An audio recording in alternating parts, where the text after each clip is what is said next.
Fala pessoal, tudo bem com vocês? Espero que estejam bem, espero que estejam estudando. Vocês perceberam aí o título do vídeo? Então, alguma lei ou artigo suspenso, ele pode cair em prova? Então, muita gente me perguntando isso através das minhas redes sociais. Acessa lá meu Instagram, @PietroMedeiros, com 2 S no final.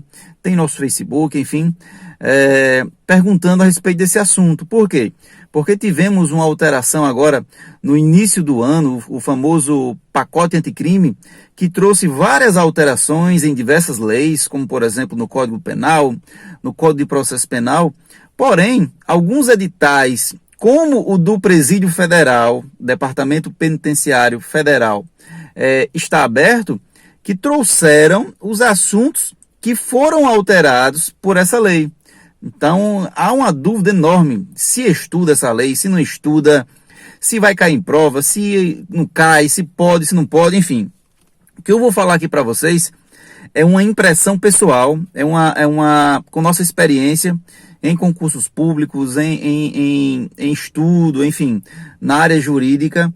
O que eu vou trazer para vocês é minha opinião pessoal, e aí vocês fiquem à vontade para discordarem, para comentarem, não tem nenhum problema. Por enquanto, ainda estamos em uma democracia, certo? Então, a minha palavra não é uma verdade absoluta, então você pode ficar à vontade.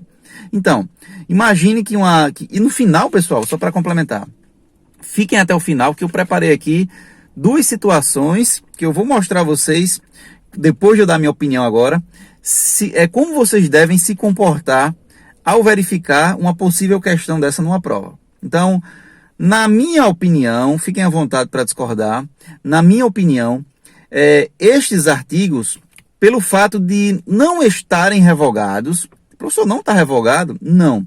Se você abrir lá o Código de Processo Penal agora, lá no site do Planalto, verificar o artigo 3º, aí você vai ver o 3º-A e o 3º-B, ele não está riscado. Então, como ele não está riscado, ele não está revogado.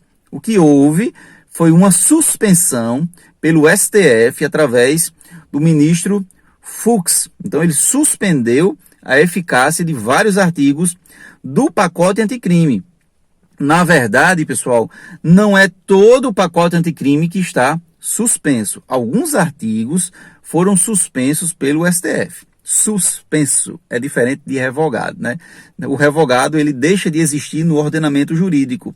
O suspenso, ele ainda está no ordenamento jurídico, porém a sua eficácia está suspensa temporariamente. Então, assim, para que a gente não perca muito tempo, tempo é ouro, pessoal. A gente não pode perder tempo. Vocês percebem que eu tirei a barba para não ter trabalho.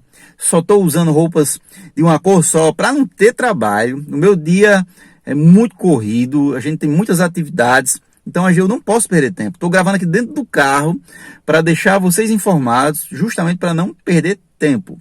Então, a minha opinião é que, por exemplo, no concurso do Departamento Penitenciário Nacional, tem alguns artigos, alguns assuntos que estão no pacote anticrime e que foram suspensos pelo ministro Fux. Como, por exemplo, a parte do inquérito policial, lá do arquivamento, do artigo 28 do Código de Processo Penal, né? Tem essa parte inicial, introdutória do Código de Processo Penal, questão do sistema acusatório, questão do juiz das garantias. Então, na minha visão, pode cobrar, por exemplo, a CESP pode cobrar um artigo desse que está suspenso? Na minha opinião, depende. Depende de como ela cobrar.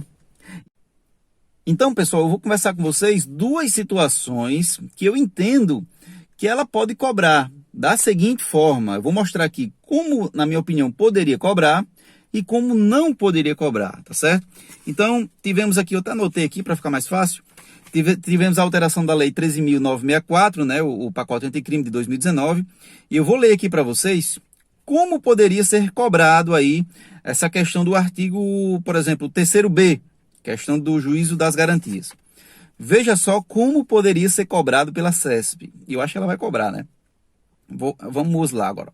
O Código de Processo Penal foi alterado recentemente pela Lei 13.964 de 2019, mais conhecido como pacote anticrime. Dentre as alterações, temos a introdução do artigo 3º-B, que trouxe para o nosso ordenamento jurídico o juiz das garantias. E aí ela vai, eu não vou falar aqui para não perder muito tempo, mas ela vai explicar o que é o juiz das garantias, dar um conceito. Porém, vírgula, o STF suspendeu a eficácia do artigo 3º-B de forma temporária, através de uma decisão do ministro Luiz Fux. Certo ou errado? Certo, pessoal, aqui está certo, ele pode cobrar dessa forma. Outra aqui que ele não poderia cobrar, do mesmo tema. Imagine, certo ou errado. João Maria, juiz de direito da Vara Criminal de Natal, é designado como juiz do processo XX.